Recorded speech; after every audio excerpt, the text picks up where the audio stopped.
¿Qué pensáis? ¿La mente es una aliada o es un enemigo a vencer?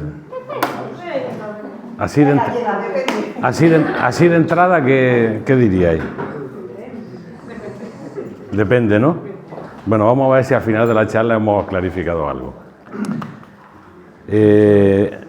Estamos en un momento, si miráis por ahí la cantidad de libros que salen, los vídeos en YouTube y en Internet en general, veréis que el tema de la mente y de la conciencia está súper de moda.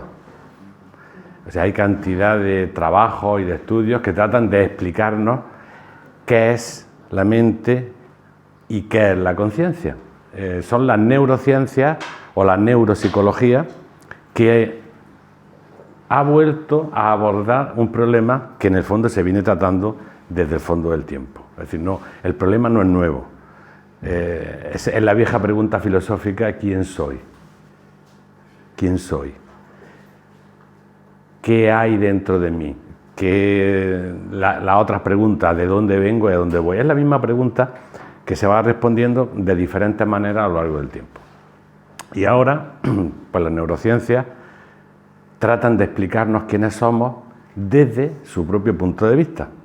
Siempre los psicólogos, desde que la psicología, bueno, creo que todos sabemos que las diferentes ciencias humanas estaban englobadas en la antigüedad en la filosofía. Filosofía a la manera clásica, como tratamos de vivir en nuestra escuela.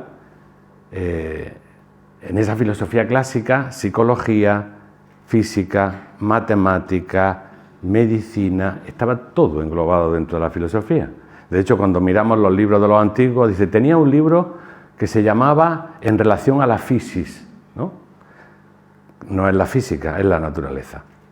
Luego las ciencias se van separando, cada uno va cogiendo un trocito del conocimiento global, un trocito del conocimiento, entonces se crean las diferentes ciencias. Nosotros en nuestra escuela de filosofía, como filósofos a la manera clásica, creemos que el conocimiento no es separable. Un filósofo tiene que saber de arte, tiene que saber de ciencia, tiene que saber de religión, tiene que saber de política, porque todo el conocimiento para un filósofo es interesante. Cuando fracturamos el conocimiento nos quedamos con una parte, nos sectarizamos, nos convertimos en una secta. Y a veces me da la sensación de que las ciencias se han convertido en una especie de sectas. Cada uno cree tener un trozo de la verdad que es única. Y creo que la filosofía tiene que volver a reunir los diferentes conocimientos basados en el pasado y en el presente, porque ese conocimiento que los seres humanos necesitamos debe de ser total, no fragmentario. Entonces la psicología, desde que se habla de psicología como ciencia aparte, ha tratado de explicarnos quiénes somos y cómo somos. Los conductistas dijeron estímulo-respuesta. Hace esto y tú respondes así. Hay una serie de leyes que hacen que el pensamiento funcione de una manera y tus comportamientos son tal. Luego viene el psicoanálisis y nos dice no. Hay una parte inconsciente que está dentro de nosotros que quiere salir y que no la dejamos, el ello, el yo. Todos sabéis todo eso, ¿no? Nos tratan de ir explicando quiénes somos. Y las últimas teorías pues nos tratan de decir, o nos quieren decir, que, bueno, en realidad no somos nada. No somos nada. ¿Vosotros creéis que soy algo o no somos nada? Os voy a leer un parrafito que a mí me rompió el corazón. A ver si os lo rompe a vosotros también. Dice, bueno, es un párrafo, yo no he leído a este señor, a Gary Lachman sí, os lo recomiendo. Gary Lachman es un personaje muy curioso que ha escrito libros muy interesantes. Lo hemos tenido en la Feria del Libro, en la colección Atalanta, muy bueno. Y recoge una frase de un premio Nobel. Este premio Nobel es el Francis Crick. ¿Lo conocéis? No. Bueno, yo tampoco. Pero es un premio Nobel. Y decía este señor, tus alegrías, tus penas, tus recuerdos y ambiciones, tu sentido de la identidad personal y del libre albedrío no son en realidad otra cosa que el comportamiento de un vasto conjunto de células nerviosas y sus moléculas asociadas. ¿Lo habéis oído? ¿Lo habéis entendido? Es un premio Nobel que nos dice, tú, tus emociones, tu alegría, tu capacidad de amar, tu capacidad de sufrir, tu generosidad, lo que tú eres no existe. Es simplemente que hay unas células apelotonadas aquí en lo que llamamos cabeza, y de esas reacciones químicas y de eso, pues de eso surge eso que llamamos la conciencia. Por desgracia, yo me voy a definir, por lo menos yo personalmente estoy definido. Creo que es una forma de materialismo ultrajante de la naturaleza humana. Pensar que somos solo un conjunto de moléculas que producen una cosa que se llama yo, pues yo no me lo creo. Creo que hay algo mucho más profundo que todo eso. Entonces, ¿qué pasa? Pues que la ciencia ha caído en esa palabra que quedaron muy bien porque es muy interesante, que se llama reduccionismo. Ha caído en un reduccionismo. Lo ha reducido todo a la materia. Y no hay nada más, solo materia. Y somos materia, y el arte, y la belleza, y la justicia es materia, o producto de la materia. Eso viene pasando, eso ha pasado en todas las culturas. Vosotros, cuando en nuestra escuela de filosofía estudiamos la India o estudiamos China, siempre ha habido escuelas materialistas que han pensado que todo era materia, no es nuevo. Pero para Occidente todo surge con nuestro queridísimo Aristóteles, que reduce todo el pensamiento platónico a una sola cosa, la materia, y eso ha ido evolucionando de diferentes maneras a lo largo de la Edad Media. La Ilustración consagra la razón, sin meterse en más profundidades, como la única función de la mente digna de lo humano, y de aquellos pensamientos llegamos a esta posición. Con lo cual, digamos que la ciencia oficial, o la ciencia de carril, pues está sumergida en una especie de materialismo que desde el punto de vista humanista creo que es un poco aberrante. Es un poco aberrante. También hay que decirlo que señoras como Gary Lachman o Ken Wilber y otro montón de gente que ya no son del estamento oficial de la ciencia, están completamente rebelados en contra de eso y escriben cosas buenísimas y no van por esa línea de que todo es materia y nosotros somos meramente un atado de materia o un atado de reacciones químicas. Entonces, claro, esa explicación, como dice este señor, que será muy premio Nobel, pero no sé por qué se lo dieron exactamente, pero me parece una cosa un poco cortita. Es el ADN. Es verdad, el del ADN. Sí, señor. El ADN que creíamos que iba a resolver todos los problemas de la humanidad. Y no ha resuelto ninguno. Pero bueno. Nosotros vamos a... Esas teorías son muy simples, en realidad. Describen procesos. Entonces ellos dicen, mira, si tú te emocionas, se te activa esta parte del cerebro. Si te pones triste, se te activa esta parte del cerebro. Si estás cansado, segrega esta cosa. Y si te van explicando los fenómenos que ocurren en el cerebro. ¿Has visto lo que le hacen a los monos? Eso debería estar prohibido, ¿no? Es una cosa horrible. Pero bueno. Vale, describen fenómenos que se observan ante las reacciones internas del ser humano. Pero la cuestión está, ¿esos fenómenos son las causas o son el producto de otras cosas? Es decir, yo veo que hay una corriente nerviosa que va de esta parte del cerebro a esta parte del cerebro. Cierto, cuando tengo este estado psicológico o los diferentes estados, estoy en estado de vigilia, en estado de sueño, en estado de sueño profundo, estado REM, y yo sé que hay, pero esas cosas que mide la ciencia son la causa de los fenómenos que estamos observando. Ellos dicen que sí, y la filosofía clásica dice que no, que son simplemente manifestaciones. Eso es como si vosotros dijerais qué inteligente es la garganta de Antonio todo lo que está diciendo, ¿no? La garganta de Antonio es la que está produciendo los sonidos que llegan, pero no es la garganta la que está elaborando los pensamientos, ¿no? Entonces, la garganta, si estudio la garganta, lo estudiaré todo, no. De la garganta habrá un aparato fonador, pero no van a encontrar otra cosa. Entonces, nos vamos a ir sabiendo que esta es la postura que vais a encontrar en la mayoría de los elementos científicos del momento, nos vamos a ir al mundo un poquito más clásico. Primero os diría una cosa, estamos hablando de la conciencia humana, estamos hablando de la mente. Aunque traten de describirnos los psicólogos y aún los filósofos, también os digo otra cosa, eso es un tema de cada uno, lo llevamos puesto. En la conciencia somos nosotros, la mente está en nosotros, no es cuestión de que nos la expliquen, vamos a tener que descubrirla por nosotros mismos. Está bien, las explicaciones que nos den nos van a servir, son muy útiles, pero al final es una cuestión de experiencia. ¿Cómo es mi mente? ¿Cómo funciona? Y nadie nos lo va a contar, no nos lo pueden contar. Y os digo un ejemplo, quizás, quiero montar en bicicleta. Bien, me voy a comprar todo lo que hay en el mercado de cómo montar en bicicleta.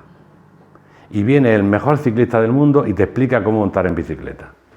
¿Tú crees que puedes montar en bicicleta con todo eso? Vas a tener que subirte en la bicicleta, te vas a romper la rodilla, te vas a raspar la rodilla, pero no hay otra manera de aprender.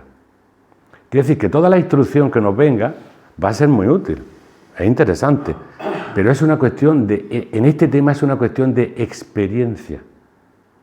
Cada uno tiene que experimentar consigo mismo cómo es nuestra conciencia, cuáles son nuestros estados de conciencia, cómo funciona nuestra mente, y es un reto importante. Por mucho que nos cuente Freud, o nos cuente Adler, o nos cuenten los psicólogos, cómo somos por dentro, eso no quiere decir que nos conozcamos. Conocer cómo pienso y cómo funciona mi mente es un problema mío, de cada uno de nosotros y de cada día. Nadie nos lo puede contar. Acordaros de lo de montar en bicicleta. Hasta que no montas, no sabes lo que es, por mucha teoría que tengas. Y el caso es que, conciencia y mente, está en nosotros, somos nosotros, todos los días, cada segundo, cada instante. Algo en nosotros está funcionando, algo en nosotros está proyectando, entristecido, elucubrando. Ahí es donde tenemos que investigar. Bienvenidas sean las instrucciones de todos, pero es un problema de cada uno de nosotros. ¿Qué decían los antiguos? Estábamos hablando de ese reduccionismo. Recordad que Platón, en el cuadro de la Academia, Platón está así, ¿sí? Y Aristóteles está así. ¿Recordáis eso, no? Sí.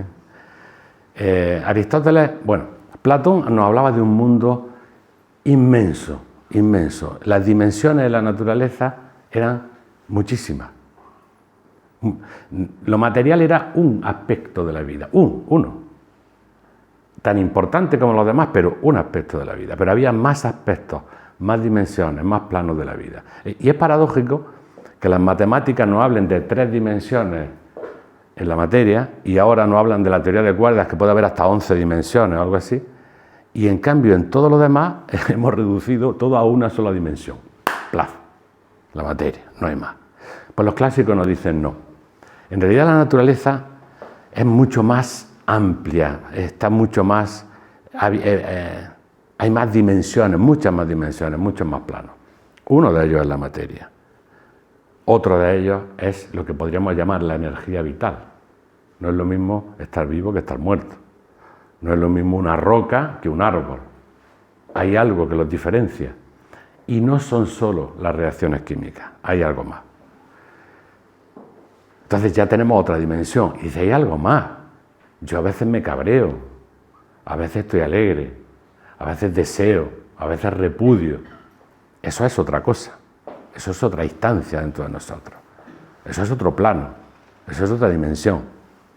Y luego yo puedo pensar, yo puedo proyectar, yo puedo elucubrar, yo puedo argumentar. Eso es distinto a las otras 3 cosas. Y eso era otra dimensión de la naturaleza. Eso estaba en la naturaleza. Y no solamente esos 4, había más. Ya sabéis casi todos, ¿no? Nos hablan siempre de 7 dimensiones en la naturaleza y 7 dimensiones en el hombre. La filosofía clásica entonces nos amplía el panorama, nos estira, nos estira. Y entonces, ¿qué es la mente para esta filosofía clásica. También os digo que esta filosofía clásica no es exactamente de ningún pueblo en particular. La vamos a encontrar en China, la vamos a encontrar en Oriente Medio, la vamos a encontrar en Tíbet, la vamos a encontrar en la India, la vamos a encontrar en América precolombina. No suena lo de los 4 elementos, tierra, agua, aire y fuego, que en el fondo son solo símbolos de esto que estamos hablando. No es que sea tierra, tierra, agua que te moja, aire que te molesta cuando viene un vendaval, o fuego que te chamusca. No es eso. Eran símbolos de esos otros elementos. Para ellos, el fuego era símbolo del pensamiento. Antes me preguntáis, ¿sabrá poner un PowerPoint? Vamos a poner un PowerPoint. Imaginaros un triángulo, ¿sí? Un triángulo superior. Y luego imaginaros un triángulo inferior con el vértice hacia abajo. Aquí estarían esos 3 primeros elementos, ¿sí? Tierra, agua, aire y fuego, o lo que sería físico, vitalidad, emotividad. Y arriba habría otros elementos que no vamos a nombrar porque eso es para nota, eso cuando queráis hacer el curso de filosofía trataremos de explicarlo. Entonces esos 2 triángulos los podemos unir con una especie de esfera. Eso es la mente para los clásicos. La mente no es simplemente una reacción del cerebro, es toda una dimensión dentro del ser humano. Y si abundáramos más en detalle, verías que ellos nos dicen que justamente lo que estamos haciendo los humanos en esta etapa es desarrollar la mente. Si le preguntáramos a los filósofos clásicos, dirían, todos tenemos mente, pero ni todos la tenemos igual de desarrollada, ni el que más desarrollada la tiene ha llegado a lo que puede llegar la mente, a lo que puede llegar a ser, lo que puede llegar a comprender y a funcionar. Entonces la mente, para los filósofos clásicos, como os digo, de todos los tiempos, no nos estamos inventando una teoría nueva, estamos hablando de cosas que están en los libros, en las grandes tradiciones. Si lo buscáis, vais a encontrar referencias a esto de 1000 maneras. La mente era esa especie de vínculo entre la parte superior del ser humano, vamos a llamarla si queréis espiritual, y la parte inferior del ser humano, vamos a llamarla material o personal. Entonces la mente tenía esa cualidad de ser vínculo, no solamente la capacidad de pensar, que ahora vamos a ver si hablamos de lo que es pensar, cada uno puede entender una cosa por eso, ¿no? Entonces no solamente es el instrumento del pensamiento, sino que es el vínculo que une esas 2 partes del ser humano y que de cómo esté la mente va a depender cómo sentimos ese vínculo de lo que es evidente para mí, de lo que es para algunos supuesto y para otros una realidad superior. Lo podemos llamar espíritu, lo podemos llamar como queramos. Y todo esto, no lo olvidéis nunca, lo vamos a meter dentro de un proceso evolutivo. No es que ya está, es que está siendo, es que es algo que va desarrollándose, algo que se va construyendo. El ser humano está en evolución. Ya lo sabemos desde Darwin, ¿no? No, lo sabemos desde mucho antes. Lo que pasa es que algunos habían creído que no, habían creído que todo estaba creado hacía 7.000, 8.000 años y todo estaba como está. No. La filosofía esotérica nos habla de la evolución multimilenaria, o sea, una evolución muy larga, tanto por detrás como por delante. Como estamos en evolución, pues nuestro dominio de la mente, nuestra comprensión de la mente siempre es un poquito limitada todavía.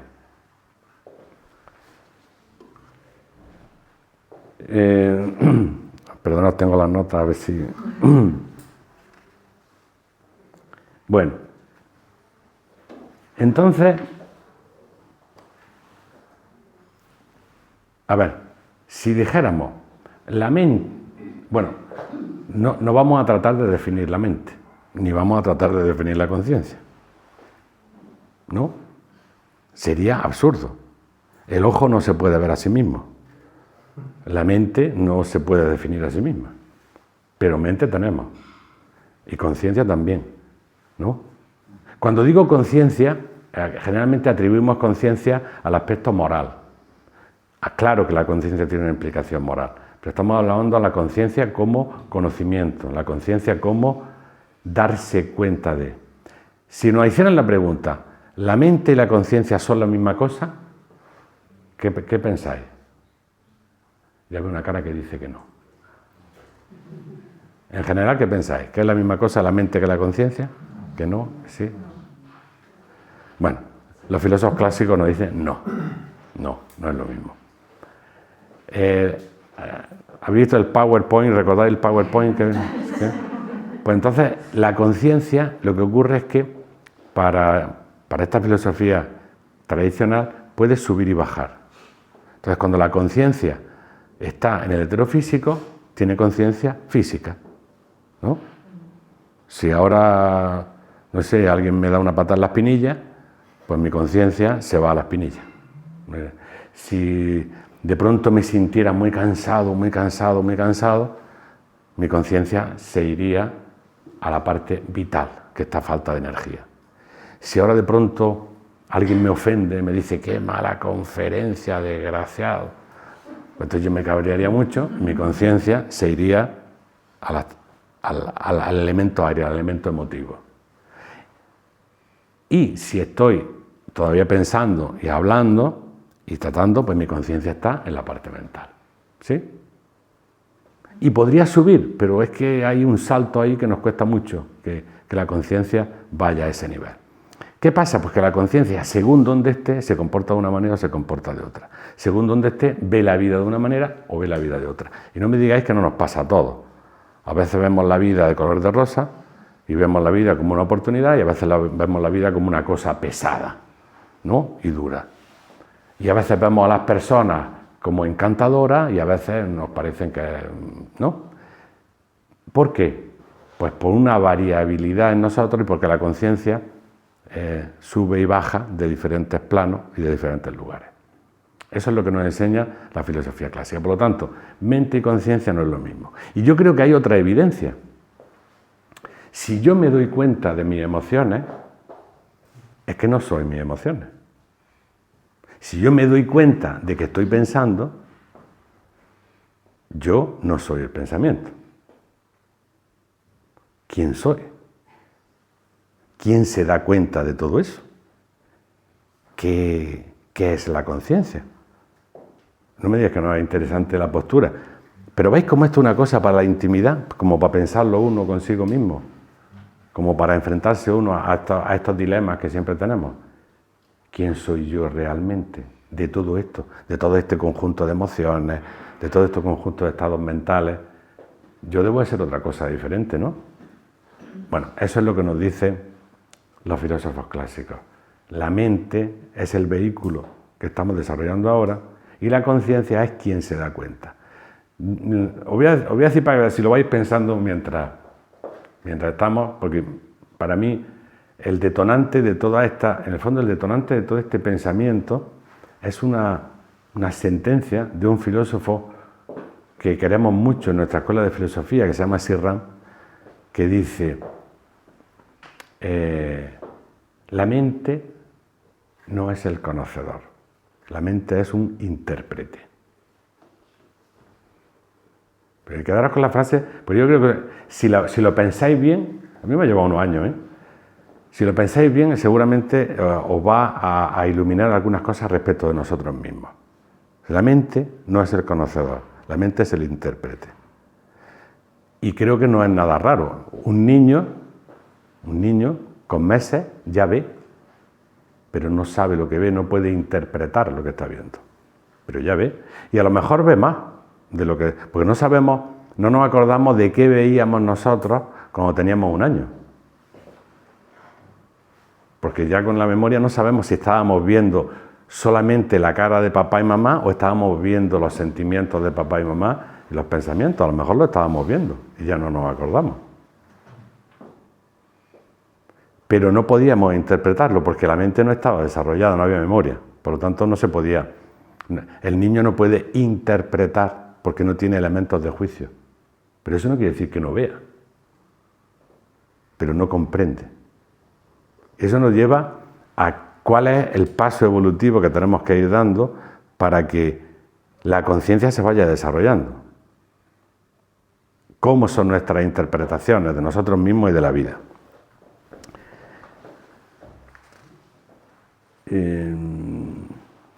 Bueno, yo creo que esa esa característica nos lleva a darnos cuenta de que la mente y el pensamiento son cosas diferentes.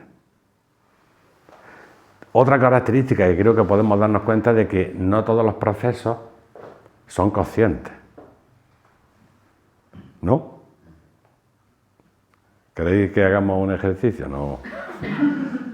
No todos ¿Cuántas veces nos asaltan pensamientos que no hemos invocado? Que no lo hemos llamado, de pop, y saltan, ¿no? ¿Cuántas veces saltan emociones que no hemos buscado? ¡Pop! Y de pronto nos encontramos... ¿Sí? Quiere decir que hay una parte consciente y una parte que no está consciente en nosotros. Y para continuar, ¿y qué sería pensar? ¿Qué es pensar? Estoy pensando. ¿Qué es pensar? La mente tiene unas cuantas características, unas cuantas cualidades.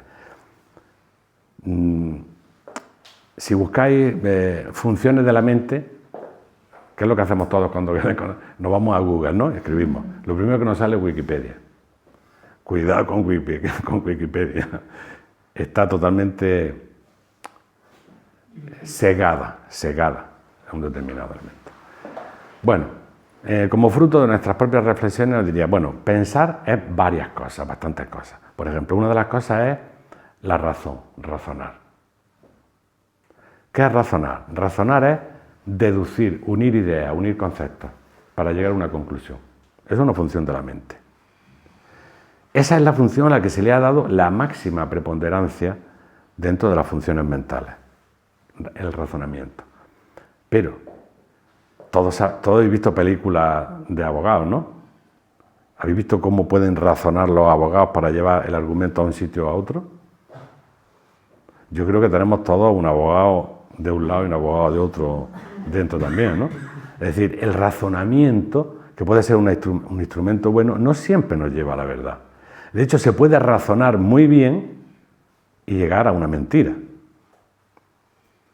Hay gente que tiene una mente privilegiada, te puede unir los argumentos pim, pam, pum, pum, pam, ¿bien? ¿No? Pero luego tú sabes, pero esto no es verdad. Quiere decir que no es que la razón no sea válida, es que desde la Ilustración se ha sobrevalorado. Entonces parece que si no es razonable, no es verdad o no es lógico, y si es razonable, sí. Pero recordad que todos los razonamientos parten de a priori que aceptados por todos, lo cual no quiere decir que sean ciertos.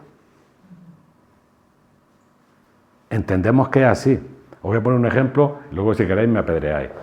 ¿Sabéis cómo se definen en matemáticas las rectas paralelas? Son dos rectas que jamás se cruzan, ¿no? Son dos rectas que están una al lado de la otra y entonces las extiendes infinitamente hacia un lado, infinitamente hacia otro y nunca se tocan. ¿Sí? ¿Y quién lo ha visto? ¿Alguien lo ha comprobado? No lo ha comprobado nadie. Porque si el universo es curvo, a lo mejor va y se tocan. Pero se aceptan como hipótesis de la geometría. No le digáis... Bueno, hay otras geometrías en las que no. Pero en la geometría euclidiana, dos rectas paralelas son dos rectas que no se cruzan nunca. Pero eso no está demostrado. Eso es una evidencia lógica. Es una evidencia que nos sirve que funciona. Y que en el mundo, pues está bien. Pero no está demostrado. Es una... ¿Cómo se dice? Falso axioma. Un falso axioma. No es que sea un falso axioma. Es un axioma aceptado porque sí. No es que... No es una priori. Es una priori. Esto es así. Si no creemos en eso, no hay geometría. Pero no está... ¿Entendéis que no? Pero esto no me lo he inventado yo. Los buenos geómetras matemáticos lo saben. Es decir, lo aceptamos, pero nadie lo ha visto nunca. Bueno, pues también con el razonamiento y con la argumentación pasa lo mismo. Hay a priori, como el tercero excluido, que se aceptan, pero yo no sé hasta qué punto sí. Además, una argumentación, un razonamiento, parte de determinadas premisas. ¿Sabéis el silogismo famoso, no? Todos los hombres son mortales. Sócrates es un hombre, luego Sócrates es mortal. Y nos quedamos tan panchos. Pero ya hemos aceptado que todos los hombres son mortales. Ya lo hemos aceptado. Nadie pregunta un momento, ¿en qué sentido son mortales? ¿En qué sentido? ¿O por qué? ¿O en qué parte?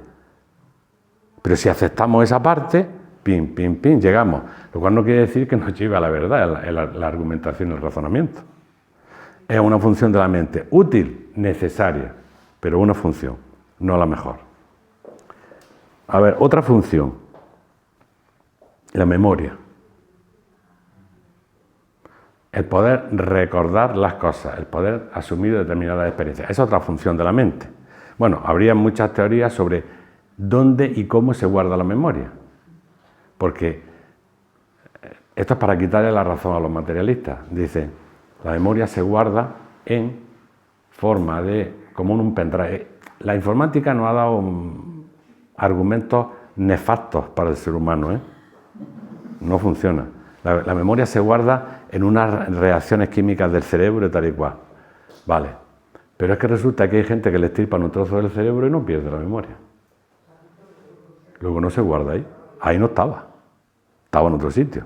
Entonces ya hay mil explicaciones para explicar que no, porque eso está difuso, no sé qué. Bueno, pero la memoria sigue estando. Y a veces teniendo el cerebro perfecto, ¡pop!, se borra todo. Luego no es cuestión del cerebro. Es otra historia. ¿Sí? Otra función perfecta que es la memoria. Podríamos hablar de tengo buena memoria, tengo mala memoria, eso es otra historia. Todos podríamos tener buena memoria si atendiéramos. Otro que me encanta, otra función de la mente, la reflexión. La capacidad de observarse a uno mismo, con libertad y sin prejuicio. No lo hemos dicho, pero que quizás el factor que más nos puede bloquear la mente, bloquear la comprensión de las cosas, es justamente el prejuicio. El prejuicio es una idea cerrada que se convierte en una pantalla que ya no nos deja ver lo que hay detrás de la pantalla. Y tenemos que tener mucho cuidado con eso, es quizás nuestro peor enemigo. Los prejuicios, las experiencias que se han quedado, esto es así, esta persona es así, esta situación es así, el mundo es así, yo soy así, y nos vamos encarcelando a nosotros mismos en un conjunto de paredes, espejos, que nos impiden verlo. La reflexión es la capacidad de observarse a uno mismo. Hay otras definiciones, pero creo que como es flexionarse hacia adentro, creo que es la más interesante. Me estoy enrollando mucho. Bueno, un poquito más y dialogamos si queréis un ratito, ¿vale? Otro. Yo no sé si es yo creo que sería la función principal de la mente que manejamos. Yo lo llamaría la comprensión. La capacidad de comprender. La capacidad de asumir cualquier cosa en sus más íntimos detalles. Comprender. O sea, comprender qué es esa silla, o comprender qué es el karma, o comprender qué aquí llamamos inmortalidad, o comprender qué significa ser un discípulo, comprender qué significa el corazón humano, comprender. No solamente tener la palabreja ahí asociada a cosas, sino ir más adentro, ir más adentro. Yo creo que esa sería una de las funciones más bellas de la mente si nos libráramos de prejuicios y pusiéramos la atención adecuada. Se me ha olvidado decir una cosa. También los antiguos nos hablan de una mente con dos, no de dos mentes, sino de una mente con dos partes. Una parte superior, que lo llaman manas, y una parte inferior, que lo llaman... ¿Recordáis el PowerPoint? ¿Sí? Ese círculo, hay una parte que conecta con el triángulo de arriba y una parte que conecta con el triángulo de abajo. La parte que conecta con el triángulo de abajo es la mente concreta, es la mente de andar por casa, es la mente teñida del deseo, teñida de todo eso. Y luego habría una mente superior que está teñida de otros factores superiores. Esa sería la mente manásica o la mente pura. Y ahí podríamos meter dos cualidades que ya rayan la mente superior, que es la intuición o la imaginación. La imaginación. Pero cuidado, la imaginación No confundir con fantasía. A veces se dice, oye, esta persona es muy imaginativa, no, esta persona es muy fantasiosa. No es lo mismo. Pero claro, desde el punto de vista del reduccionismo materialista, la imaginación no tiene sentido, porque como todo es un invento, yo me puedo inventar lo que quiera. Pero desde el punto de vista de la filosofía clásica, platónico, neoplatónico y de todas las culturas, la imaginación era la capacidad de captar las ideas superiores, no los conceptos que yo me invento, sino las ideas superiores. Pero ahí estaríamos hablando de otra cosa que no se contempla en el presente momento, sería platonismo. Para Platón y esa escuela existía lo que se llama la mente cósmica, que dicho sea de paso, a imagen de esa mente cósmica en nuestra mente. Sería de alguna manera una reproducción de esa mente cósmica que ellos llamaban el nous, ¿sí? El nous, o en Egipto, Maat, tiene todo. Entonces la imaginación sería la capacidad de captar los elementos superiores de la mente. Sería algo que nos conecta con la parte de la mente superior. O sea, eso que Platón llamaba los arquetipos, lo bueno, lo bello, lo justo, lo verdadero y más cosas, porque esos son los que se manejan. Que yo lo voy a ver reflejado a través de determinados elementos, pero es mi mente, mi parte, la parte superior de mi mente que está activa, la que puede captar esos elementos. La fantasía es otra cosa. La fantasía lo único que puede hacer es inventarse cosas, o más que inventarse cosas, porque el ser humano, nos dicen los viejos filósofos, no puede crear nada, solamente puede reproducir. Levántate, no pasa nada. Solamente puede reproducir, es decir, yo puedo juntar piezas y hacer cosas aparentemente nuevas, pero no son nuevas. Véase el arte moderno, no son nuevas, son cosas que ya están y yo las junto de una determinada manera, ¿no? Entonces cojo a un hombre, le pongo unas orejas de burro, ¿no? En lugar de manos le pongo unos tentáculos de pulpo, y en lugar de piernas pues le pongo una pisonadora, no sé, algo. Entonces, ¿qué creativo? No, ¿qué creativo? Nada. La creación es la captación de las imágenes sutiles. Has cogido un conjunto de elementos y los has pegado, pero eso no es creación. La verdadera creación sería el poder captar los elementos sutiles y darle una forma adecuada, que sería muy diferente. Entonces, otra de las facultades de la mente sería esa imaginación. Y otra que creo que es preciosa es la inteligencia. Pero olvidémonos de eso que llaman test de inteligencia. Eso que llaman test de inteligencia o inteligencia artificial o todas esas cosas no tiene nada que ver con el concepto clásico de inteligencia. La inteligencia es una captación profunda de todas las cosas. Os puedo leer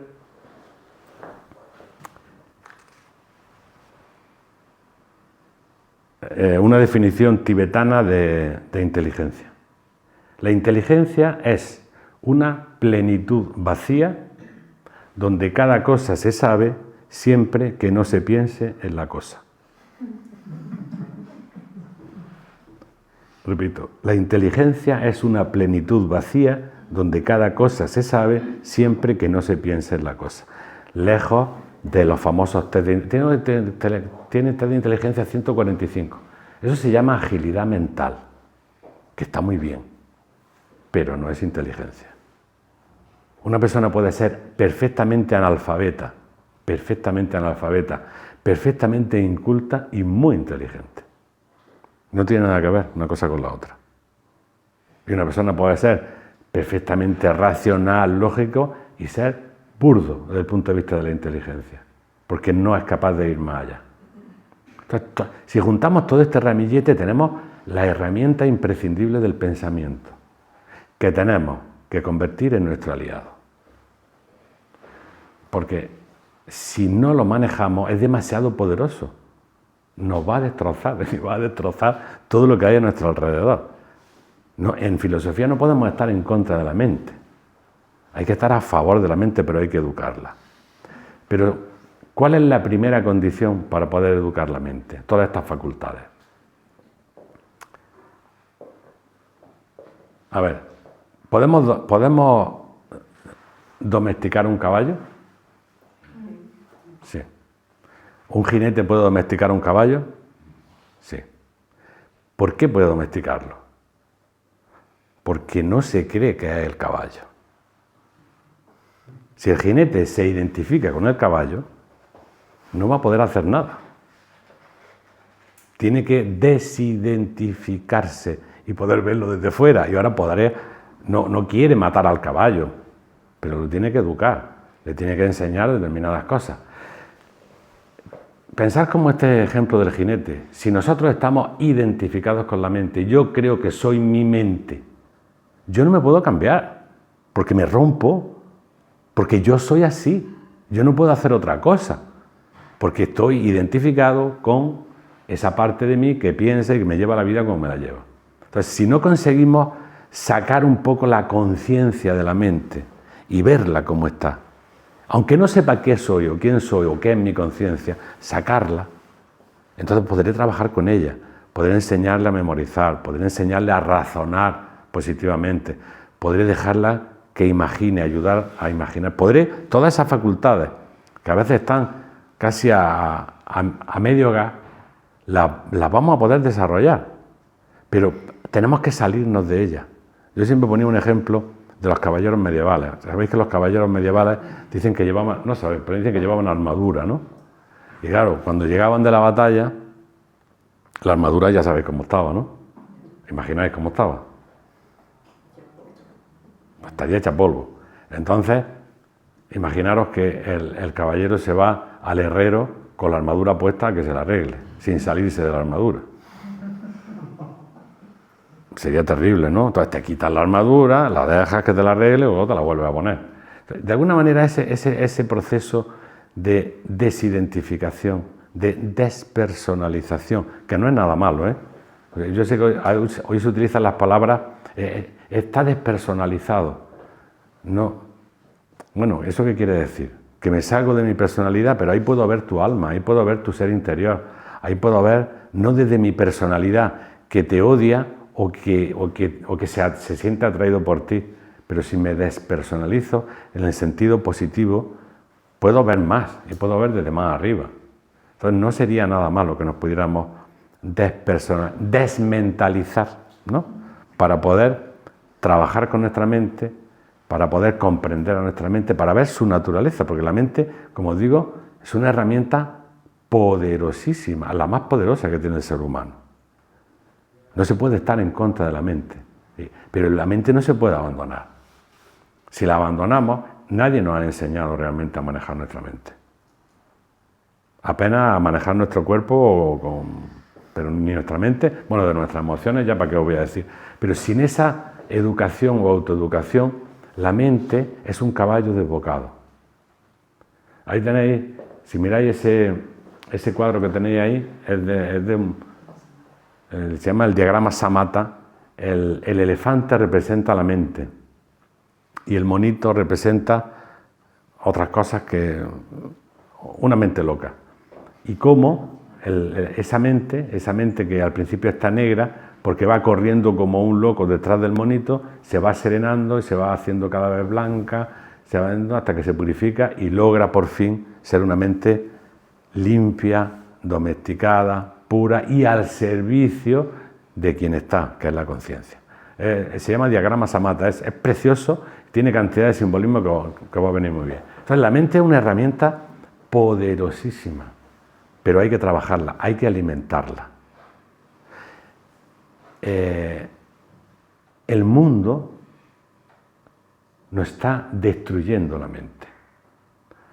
Las modas, la televisión, las películas, los libros que leemos, nos están destruyendo la mente. Se están convirtiendo en una piltrafa, ¿sabéis? O sea, cuando, Dios me perdone, pero cuando veis estos ¿cómo se llama? Estos programas que duran 5 o 6 horas sobre, no ya Gran Hermano, que eso es evidente, pero sobre cocina, sobre costura, ¿nos dais cuenta de qué disparate? Una persona que se tire 3 o 4 horas viendo eso y esas actitudes humanas, lo que le está entrando por aquí. Si no, fijaros, creo que El profesor Libraga, que es fundador de la escuela, decía, igual que tenemos cuidado con nuestro cuerpo y lo duchamos, por lo menos una vez al mes, ¿no? Lo duchamos de vez en cuando, lo lavamos, le damos comida en buen estado, de vez en cuando le dejamos su cosita, pero sabemos que no podemos comer cualquier cosa, que no podemos dormir 12 horas al día, ni 3, y tenemos cuidado y dice, pero es que con la mente sería igual. ¿Qué pensamientos te permites? ¿Qué libros lees? ¿Qué películas ves? ¿Qué conversaciones mantienes? Eso va alimentando tu mente y la va construyendo de una determinada forma. Luego no te quejes de que el caballo, tú dices, vámonos para allá, y haces ¡pum! Y al suelo. Y dices, vámonos para allá, ¡pum! Y al suelo. Tengo que hacer esto, ¡pum! Al suelo. Y no obedece, ¿no? Se convierte en un enemigo, pero es que no puede ser. Entonces tenemos que, si pues somos capaces de cuidar la mente, que no hace falta en el fondo no hace falta una gran cosa. Es que hay pensamientos que no nos deberíamos de permitir. El odio. El odio es un veneno para la mente y para el alma. Es un veneno. No se puede permitir, no nos lo podemos permitir si es que se despierta alguna vez el egoísmo, los celos. Hay que tener mucho cuidado porque todo eso nos va distorsionando por dentro. Entonces el espejo de la mente que debería de reflejar las cosas como son, lo único que refleja son otras cosas desvirtuadas. Y es por las cosas que nos permitimos. O sea, que nadie diga, es que yo soy así, es que yo soy celoso por naturaleza. Bueno, pues si eres celoso por naturaleza, mira dónde está eso y verás que lo puedes arreglar. O soy envidioso por naturaleza. Nadie dice eso, ¿no? Porque eso está mal dicho, mal visto. Entonces, para terminar, si queréis hablar algo, quedaros con esa frase que os dije a mitad. La mente es un intérprete, no es el conocedor. Pensar eso, ya veréis cómo os va a ayudar mucho, porque ¿qué hace la mente? Interpretar lo que le llega. ¿Y cuáles son sus elementos de interpretación? Mi experiencia vital. Lo que he visto, lo que he oído, lo que he vivido, lo que he leído. Esos son mis elementos de interpretación. Y lo hemos dicho muchas veces. 2 personas se han peleado. 2 amigos nuestros se han peleado. Llega uno y te cuenta la pelea. Y llega otro y te cuenta la pelea. ¿Es la misma pelea? No. Generalmente no, ¿verdad? Y dices, pues no puede ser, porque la pelea ha tenido que ser una. Pero cada uno te cuenta con su sesgo. ¿Y hay mala voluntad? No exactamente hay mala voluntad. No exactamente. Pero es lo que ve. Y como es lo que ve, pues entonces tratar de ser objetivo, viendo esos procesos mentales, viendo que la interpretación del hecho, del fenómeno, puede estar sesgada, y nosotros mismos poniéndola en revisión, digamos que un paso adelante impresionante en el control y en el dominio de nuestra mente. Entonces, quedaros con esa frase, yo creo que para mí es una enseñanza tradicional, y veréis cómo os va a ayudar muchas veces para decir, bueno, esto que yo pienso es verdad, esto que yo pienso es así. La interpretación que estoy haciendo es la más sana, es la más correcta, es la más buena. Y entonces creo que poco a poco iremos educando a nuestra mente a ser nuestra amiga, no nuestra enemiga. Porque, como en ese ejemplo, si nos descuidamos, nos traiciona. Y nos encontramos pensando cualquier cosa. Pero estamos en el proceso evolutivo y creo que poco a poco iremos adelante si sabemos cuidarla y sabemos cuidarnos. Bueno, yo ya he hablado bastante, pues más de lo pensado. Si tenéis alguna cuestión, alguna pregunta o algo que decir que yo no haya dicho, pues ahora puede ser el momento de hablarlo un poquito.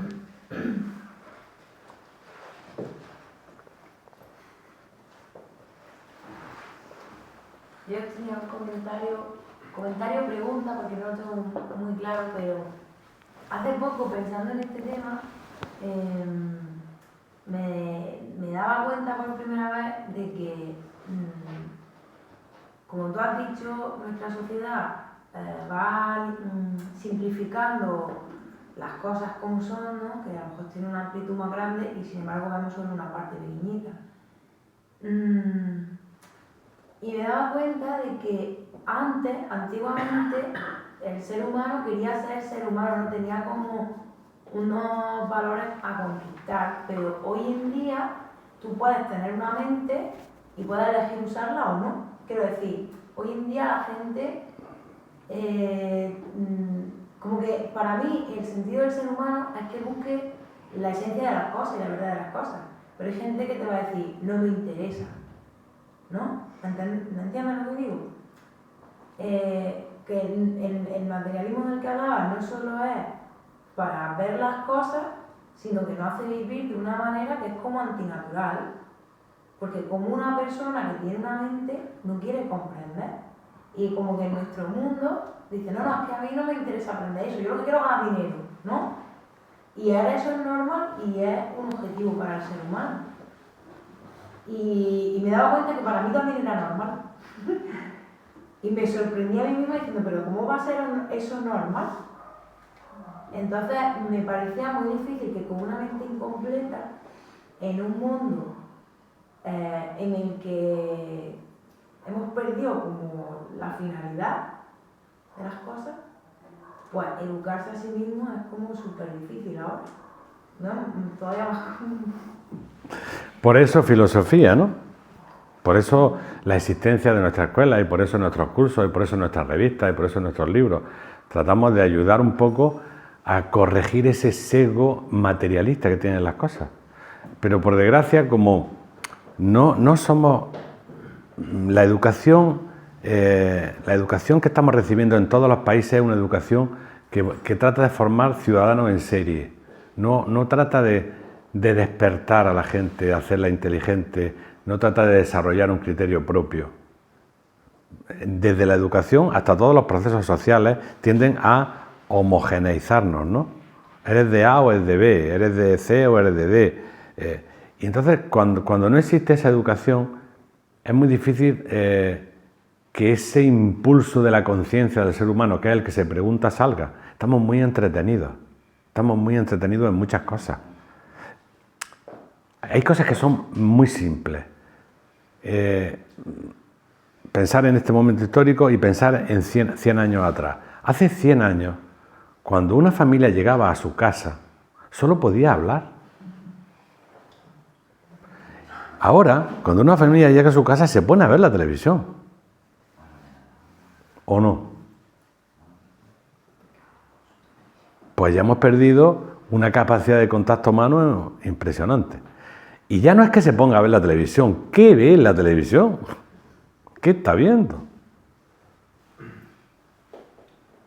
Y no me refiero solamente al casino online, a otras cosas. Entonces, nos falta formación en ese sentido. Entonces, todo ser humano tiene esa chispa del quinto elemento que llamaríamos de fuego espiritual, que quiere salir. Pero si ha estado mal educado, si la formación que ha recibido es opacante y es prejuiciosa, lo que tú decías queda de alguna manera dormido. Antes, no hace mucho, se hablaba del honor, de la virtud, de la amistad, de la responsabilidad. Y ahora nadie habla de eso, ni los políticos ni los sacerdotes. Nadie habla de eso. Del honor, ¿quién habla? ¿Ha oído a algún político o algún literato bueno hablar del honor? Nadie se atreve a hablar del honor. Nadie. De la virtud, de la dignidad humana, fuera de que la dignidad es comer o tener una casa. No, la dignidad humana, eso por supuesto, pero nadie habla de eso. Ni en los colegios. Eso no, si tú hablas del honor, cuidado, eso es sesgar. Entonces, vivimos en ese contexto. Hoy hablar de esas cosas es una cosa trasnochada. Entonces, si no hay esos elementos, cuando las palabras no existen, las correspondientes ideas van desapareciendo de la mente. ¿Os vais dando cuenta? Cuando el vocabulario se reduce, acordados del reduccionismo. Eso empezó en nuestro queridísimo Aristóteles. Chiquitín, aquí, todo aquí. Entonces, si tú reduces el vocabulario, quitas palabras para ideas, para pensamientos, para elementos superiores que al no tener palabras no las nombras, y si no las nombras llega un momento en que dejan de existir en tu mente. Entonces, palabras como honor, palabras como dignidad, palabras como valor, palabras como justicia, en el sentido filosófico de todo esto. Si no las nombras y no las vives, la gente las olvida, las olvida. ¿Y de qué me estás hablando? Bueno, el honor, bueno, es una cosa de... Pues es lo más humano que hay, no puede ser otra cosa. Entonces, claro, se nos van introduciendo otras metas, otras ideas, otros elementos. Y además, si no lo asumes, eres raro. Si no quieres ser rico, poderoso y tener mucho sexo, tú eres raro. Tú eres raro. ¿Cómo es posible que...? No quiero ser rico, quiero ser feliz. No quiero ser pobre. Cuando digo no quiero ser rico, no es que yo diga, es que quiero ser pobre. No, yo pobre no quiero ser. Pero no quiero ser rico, no me interesa. No me interesa. Quiero vivir con dignidad, pero yo tengo otras cosas que hacer. No quiero montar una empresa, no me da la gana. No soy creativo, no me interesa. Yo tengo otro estilo de vida. Si te gusta bien, si no te gusta, el que yo he elegido para mí. No desprecio el que hace otra cosa, pero es que los modelos que se nos plantean, y además, entre otras cosas, se te plantean modelos de éxito que son una manipulación. O sea, es rico, el que ha nacido para ser rico, no os engañéis, ¿eh? Por mucho que hayas estudiado, el que ha nacido para ser rico, ese se va a hacer rico. Y el que no, va a pasarse la vida haciendo dinero para el que ya es rico, que es lo único que va a hacer. Y así con todo. Y si tienes las orejas largas, pues te haces la cirugía estética. Es lo que valora. Entonces, no sé. Es un mundo un poco perdido. Yo cuando lo miro me da... Más vale que me calle. Venga, di. ¿Qué consejos darías? Porque me llamó la atención cuando habló de los axiomas que lo tomamos como verdad. O sea, por ejemplo, yo vengo de la rama de la ciencia y siempre, para mí, me he dado cuenta que mi mente se ha limitado mucho justamente porque las teorías, aunque te dicen que son teorías, llega un punto que son tu única, ¿verdad? Efectivamente. Y hasta que no empezó, ahora es el bombazo, pero lleva muchísimos años, la cuántica es como que empieza a abrir un poco más la mente, pero también está otra vez, y otras ciencias que también empiezan a como luchas, ¿no? Pero también es cierto que si tú no tienes esos axiomas, o por lo menos lo que a mí me pasa, cuando tú no tienes por dónde sujetarte, o sea, es como, ¿cómo tú mantienes un equilibrio?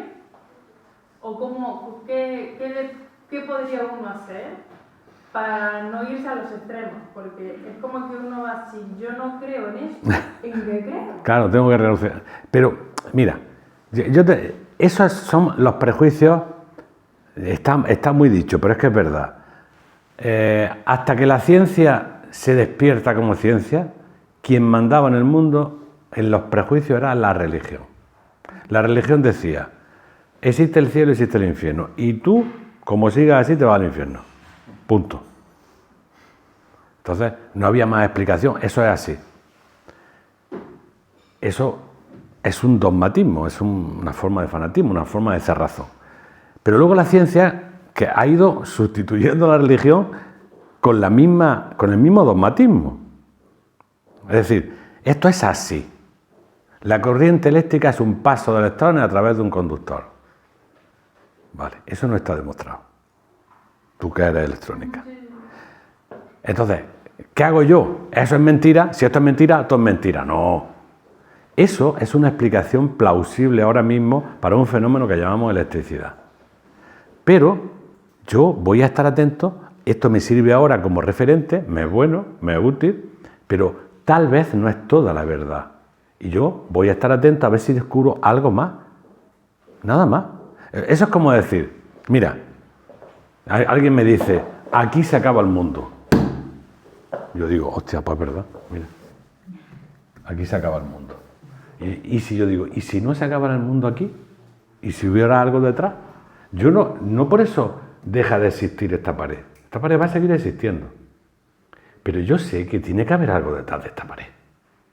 Entonces, a veces, los dogmatismos científicos, los dogmatismos religiosos, los dogmatismos sociales son paredes que nos impiden ir un poco más allá.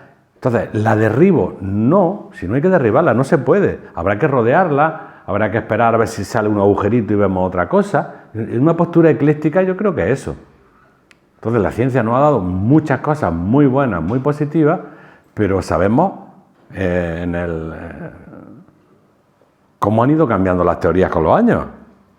Y lo que era verdad absoluta hace 20 años, hoy no lo es.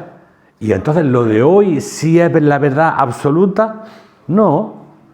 Nadie, lo que te decía, todos decimos, la corriente eléctrica es un paso electrónico a través de un conductor. Esa es la explicación que se dio hace 80 años.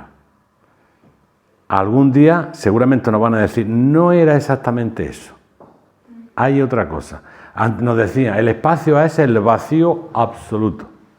Pues no. El espacio está lleno de cosas.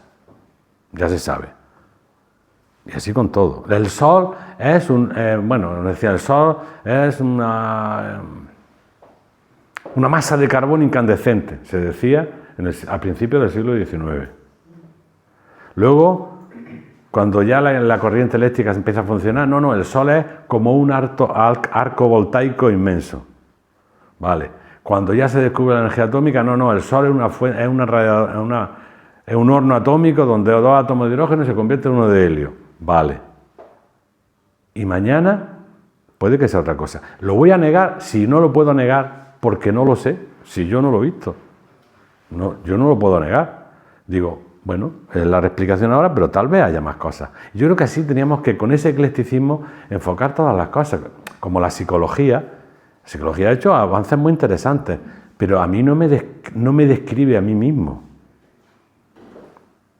Y algunas cosas, cuando se ponen en funcionamiento en las mentes, ya todo el mundo lo asume, ¿eh? O tienes complejo de Edipo o tienes complejo de Electra, ya sabes. Y digo yo, ¿no sería que Freud proyectó sus problemas en los demás? Porque esto viene de él, nada más. Y todo el mundo ha dicho, sí, pues a lo mejor no es así. ¿Por qué? Yo no lo siento en mí y la gente que conozco tampoco. Veo otras cosas. Es lo que digo, que hay determinados elementos, sobre todo de psicología, que son fruto de la reelaboración interna, de la observación, del pensamiento, de trabajar con uno, para lo cual, ya sabéis, salirse, hay que salirse para verlo. Pero la postura ecléctica es esa. Bueno, me dicen esto, bien, yo no tengo otra fuente que me diga que esto no es así. Pero mente abierta.